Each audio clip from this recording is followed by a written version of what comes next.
Dear Almighty Lord, it's just too much sometimes. Worry and fear crowd my life and my mind.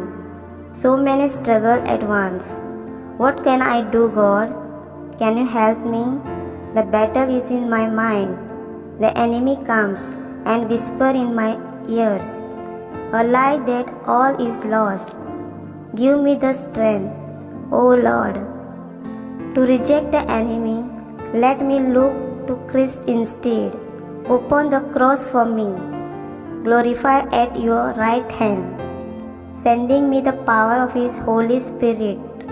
Let me stand up for myself and say, I can do this. I can face the giant down. I can defeat him. As the mighty hand of God goes before me, may it glorify you, O Lord, and may the angel in heaven sing praises at the sight of this sinner restored. Glory to God in the highest. In Jesus' name, Amen. If you believe, then type Amen and like, share and subscribe our channel.